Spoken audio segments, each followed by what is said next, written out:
Perfect. Perfect.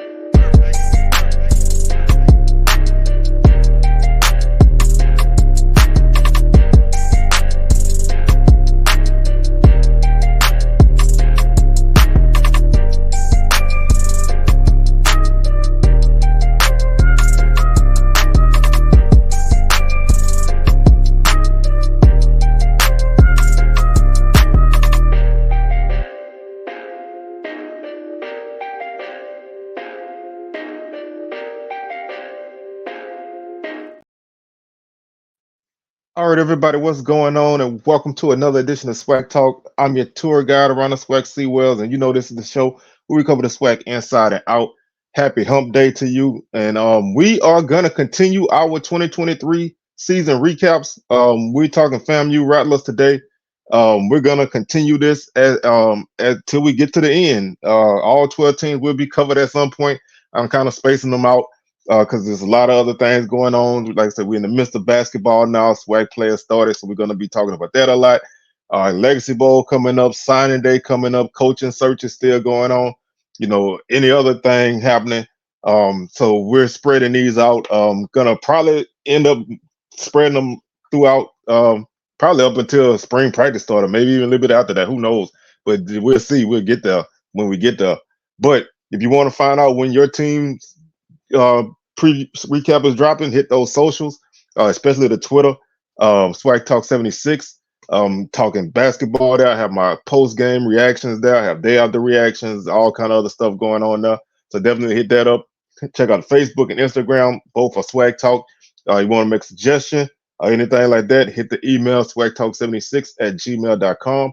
Also, don't forget to subscribe to the channel. We are over almost at 1,200 subscribers, so thank y'all very much for that. Like the video, share it, feel free to comment. And if you would like to, you can hit that join button to become a member of the channel, or you can hit that super thanks to support the show that way, or you can donate directly to the show by hitting the Cash App $Swag Talk. So with all that out the way, let's go ahead and talk FAMU Rattlers.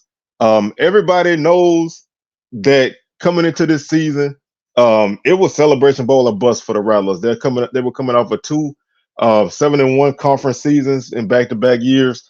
They knew that this had to be their time. The schedule shaped up that way. It really wasn't going to be anything other than that because of the non-conference games. It was pretty much Celebration Bowl or bust. Playoffs, maybe, but winning the SWAC championship and going to Celebration Bowl was the number one goal. And the only thing I can say is mission accomplished. From week 1 to week 12, or however you want to put it, this team was the best team in the league. I don't care who played them close. I don't care who got hot at a certain point in time. This team was the best team on all sides of the ball. Offense was kind of, sometimes kind of inconsistent at times, but not enough to be a detriment. This team was the best. They were loaded. They had, they had guys that transferred in. They had guys that they developed, and they set themselves on a goal for the SWAC championship, and they reached it. So looking at the schedule from this past season, they opened up their season with the Orange Blossom Classic against Jackson State, winning that game 28-10. They jumped out to a 28-0 lead early in this game and basically kind of held on and got the win there. We took a big weight off of their back because that was the one game that really made this team, look like they, you had to beat JSU. That was the must. Losing to JSU was your only 2 conference losses the last 2 years. So getting over that hump put them on the direct path for the East Division Championship. September 9th, they went to Tampa and lost to USF by a score of 38-24. This was a pretty competitive game. This was a game that the Rattlers were in. They actually trailed this game by a score of 31-24 with 10 minutes left in the game. USF scored a touchdown with 7:39 left to kind of put them ahead, and they were able to hold on. So this was a game that FAMU showed that they can compete with anybody on their schedule. They had a great chance. USF ended up being a bowl team and beat the brakes off of who did they play? Syracuse, I think, in a bowl game. So this was not one of those bad USF teams from the last few years. This was a really good team, and they went toe to toe with them for the bulk of the game. They came back and beat West Florida on September 16th in a game that was tight at the half. West Florida's no chump. This game was close at the half, but you did what they would ultimately end up doing the rest of the season, and that's put together strong second halves. And they won this game 31-10. They jumped back into conference play the following week, beating Alabama State 23-10 on basically sealing the game on a pick six by Isaiah Major late in the game to get a 23-10 win over the Hornets. And that win would actually look a lot better at the end of the season because Bama State turned out to be a really good team by the end of the season. They went to Valley on September 30th and kind of a sluggish first half. Ultimately won this game 31-7. Their closest game in the regular season, point total wise, was the following week against Southern. They won that game 26-19. They trailed this game 19-16 at one point in the fourth quarter before they scored 10 unanswered to win the game and hold off Southern at the end and get a victory there. The next week, after a week off, they went to Houston to take on Texas Southern. TSU led this game 14-0 before FAMU scored 31 unanswered to take a 31-14 lead before TSU scored a late touchdown to make the score what it was. But this team just never wavered. They were unflappable. They get behind, it's close. They never quit. They just kept doing what they do. They never got outside of what they do. They just kept doing their job, and they got the win in every game. They came back on October 28th against Prairie View and won that game 45-7 and for homecoming. The next week, they went to Huntsville to take on the Bulldogs at Alabama A&M, and this game was another tight game. They led 17-14 after one.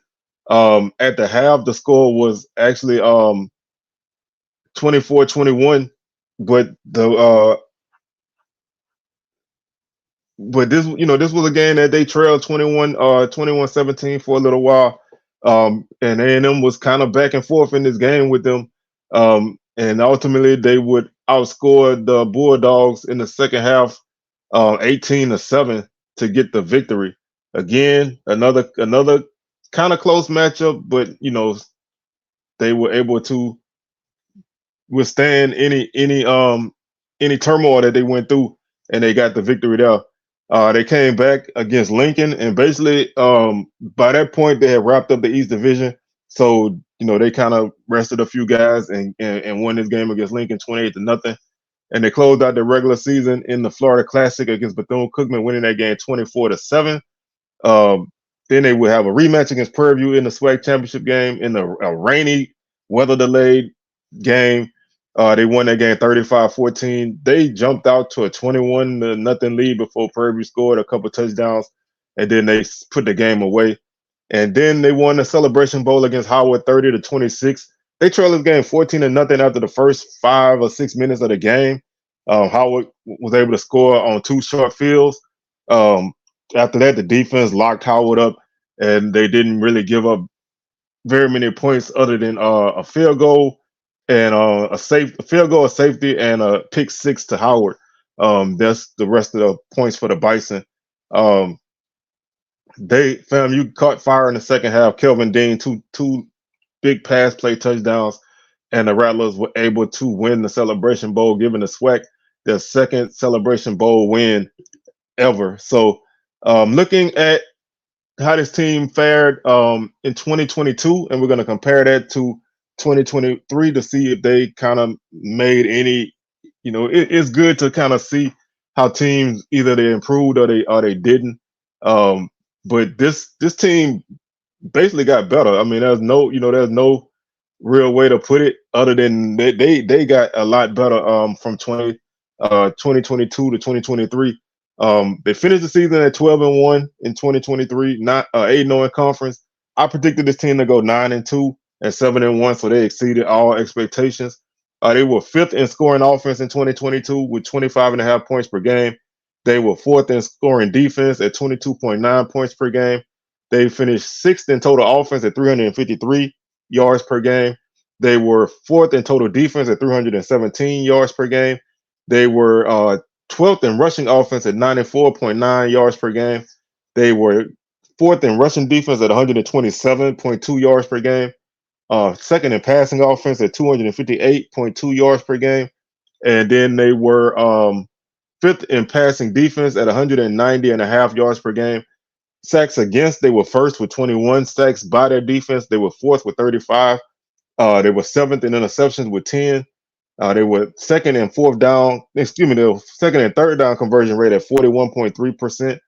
They were sixth and third down defense at 36.9%. They were fourth, they were first and fourth down offense at 62.5%, and sixth and fourth down defense at 40%. Looking at their numbers and rankings for this season, they led the league in scoring offense at 30.6 points per game, so their total went up more than 5 points per game. They were second in scoring defense at 52.2 points per game.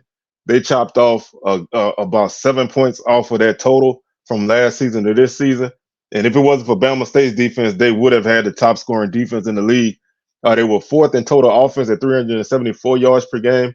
So they jumped up a couple spots in the rankings, and they increased their total yardage by more than 20 yards per game. They were first in total defense at 261 yards per game. They really chopped off about 55 yards off of their total defense numbers from last season to this season. They had a nice increase in their rushing offense. They went from 94.9 yards per game to 138.1 yards per game. They were seventh. That's a big factor in their offense. While their offense was a lot better, they were able to run the ball better this season. And their rushing defense was first at 95.4 yards per game. Again, they chopped off more than 30 yards per game on the run game. They were first in passing offense at 236 yards per game. That number actually dropped a little bit, but that number dropped, but they jumped up in the rankings. And they were first in passing defense at 165 yards per game. Again, chopping off about 25 yards off of that number. They were third in sacks allowed with 16. So even though they gave up less sacks this season, there were other teams who had even better pass protection. So they decreased their sacks, but their ranking dropped this season. They were first in sacks by their defense with 37, so that's an increase of 2 sacks. They were first in interceptions with 17. That's an increase of 7 interceptions. They were second and third down offense with 39.5%, so down about a percent and a half. They were first and third down defense at 27.9%. Big decrease there. They were fourth and fourth down offense at 57.1%. That was a drop. And they were fifth in fourth down defense at 48.5%, and that was 8.5% increase from last season. So as you can see, this team got better in pretty much every area on both sides of the ball. And when you do that, that's a recipe for success. Looking at some of their individual guys, Terrell Jennings led the team in rushing. He had 120 carries for 673 yards, averaged 5.6 yards per carry and 10 touchdowns, had a long of 73. Kelvin Dean had 73 carries for 376 yards. He averaged 5.2 yards per carry with 3 touchdowns. Jaquez Yant had 89 carries for 338 yards. He averaged 3.8 yards per carry, and he had 7 touchdowns. Leland Wilholt had 34 carries for 206 yards and 1 touchdown. He averaged 6.1 yards per carry. Passing, Jeremy Musa, 214 for 371. 22 touchdowns, 10 interceptions, completed 57% of his passes for 2,893 yards. His numbers were down a little bit from the 2022 season, but he still made the plays when they needed to be made. Sometimes he did have some consistency issues, but he was able to get the job done when they needed it. Marcus Riley, who transferred in from Bethune-Cookman, had a great season. All SWAC season, 34 catches, 584 yards. He averaged 17.1 yards per catch with 5 touchdowns. Jamare Shareed had 51 catches for 497 yards and 3 touchdowns. Kamari Young, 27 catches, 444 yards and 1 touchdown. Nicholas Dixon, 19 catches, 326 yards and 2 touchdowns. Jamari Gassett, 24 catches, 320 yards, and 3 touchdowns. He had a couple big catches in a few games to make to win games. He had basically had the game winning touchdown against Southern. He had a couple of other big catches in the season. Jeremiah Pruitt, 13 catches, 202 yards, 1 touchdown. David Manigault, 13 catches, 164 yards. Kelvin Dean, 11 catches, 136 yards, and 3 touchdowns. He had 2 big touchdowns in the Celebration Bowl. So as you can see, they had 8 guys with double-digit receptions, 8 guys, well, 9 guys with over 100 yards receiving because Kareem Burke had 113 yards and a touchdown. Um, they really spreaded the ball around. They had lots of guys who caught at least 1 touchdown. This offense had weapons galore. The running game was a three-headed monster. The receiving game, they had, like I said, 8 guys that caught double-digit passes. 9 guys with over 100 yards. Anybody at any time could make the play. Marcus Riley really stepped up big. Shareed was another big play guy. You know, Kamari Young at receiver, at tight end was a huge weapon. He made some big plays in games. And the offense, they weren't flashy, but they got the job done. And that Dark Cloud defense was just dominant. They were led by Isaiah Major, who was the SWAC Defensive Player of the Year. Of course, Jeremy Musa was the Offensive Player of the Year. Major, 106 tackles on the season. Johnny Chaney had 73 tackles. Anthony Dunn had 46. He had a big season. Kendall Bowler and Deco Wilson each had 39 tackles. Major and Dunn both had 12 and a half tackles for loss. Gentle Hunt, 11 tackles for loss. Saye, 9.5 tackles for loss. Chaney, 7.5. Ash, 6. Smith, 5.5. Jones, 5. This team had 101 tackles for loss on the season. It was tough to move the ball on this team, whether it was through the air or on the ground. Anthony Dunn had 8 sacks to lead the defense. Hunt, 5.5. Saye, 4.5. Smith, 3.5. Chaney, 3. Major, Edwards, Hunter, each had 2. And like I said, this defense had 37 sacks on the season. Interceptions, Smith, Morgan, and Wilson each had 3 apiece. Major had 2, including a big one in the Celebration Bowl.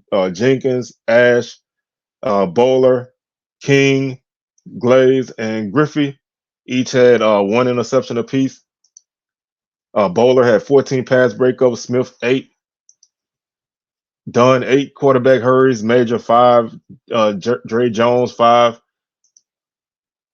Smith had 2 fumble recoveries, and they had 6 forced fumbles on the season. They blocked 2 kicks, and they had no safeties on special teams. Again, great special teams unit. Trey Wilhoit, 48 punts, 2,122 yards on the season, and he finished with a longer 62 average, 44.2 yards per punt. Had 7 touchbacks, 14 punts fair caught, 12 punts inside the 20, and 15 50-plus yard punts. He had no punts blocked. They did block 1 punt on the season. Cameron Gillis, who was all SWAC special team specialist of the year, he was 11 of 14 for 78% on field goals with a long of 44, 5 of 5 from 20 to 29 yards, 3 of 5 from 30 to 39 yards, 3 or 4 from 40 to 49 yards. He did have 2 kicks blocked on the season. Michael Smith had 76 kickoffs for 4,544 yards, averaged 59.8 yards per kick with 28 touchbacks and 2 kicks out of bounds. They shined in the return game. Jamari Shareed was electric in the punt return game. He had 19 returns for 272 yards, averaged 14.3 yards per return with a long of 50. And Marcus Riley had 11 kickoff returns for 342 yards and 1 touchdown, average 31.0 yards per return with a long of 96. I'm looking at the leading scorer on the season, Cameron Gillis. He was 49 of 49 on extra points, and like I said, he made 11 field goals, giving him 82 points to lead the team. Terrell Jennings led the team with 10 touchdowns, giving him 60 points. Yant had 7 touchdowns, giving him 42 points. Dean and Riley each had 6 touchdowns apiece, giving them 36 points. Gassett and Shareed had 18 points off of 3 touchdowns. Musa, Burke, Dixon, and Gross each had 2 touchdowns apiece, giving them 12 points. Looking at some of their season highs, individual game highs, Terrell Jennings had 19 carries against Howard. He had 113 yards against Prairie View in the SWAC Championship game. Yant, Jennings, Yant had 2 touchdowns against Lincoln. Jennings had 2 touchdowns 3 separate times. One against South Florida, one against Bethune-Cookman, and one against Prairie View.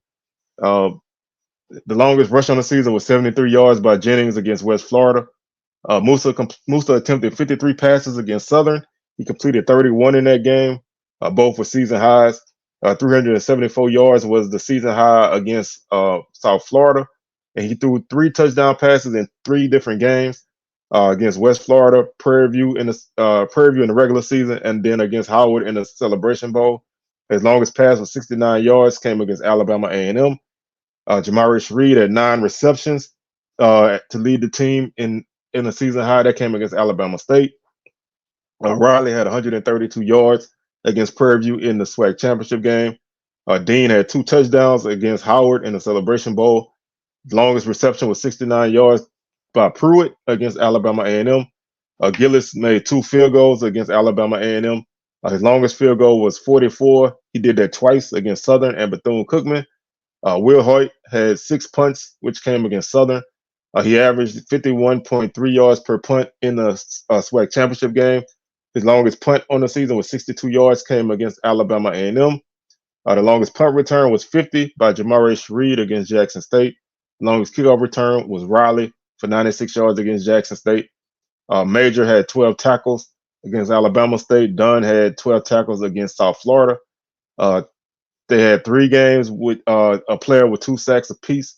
Dunn had 2 sacks against Jackson State. He had 2 sacks against West Florida, and Major had 2 sacks against South Florida. Hunt had 3.5 tackles for loss against Alabama State. Morgan had 2 interceptions in the SWAC Championship game, and Smith had 2 interceptions against Bethune-Cookman. I'm looking at some of the team highs. Like I say, 44 carries came against Texas Southern. 255 yards came against Texas Southern. 4 rushing touchdowns came against Prairie View in the SWAC Championship game. The 54 pass attempts against Southern. 31 completions against Southern. 374 yards against South Florida, and 3 touchdown passes against West Florida. So this team, like I said, they ran wire to wire as far as I'm concerned. They were a team who a lot of people figured could win the championship.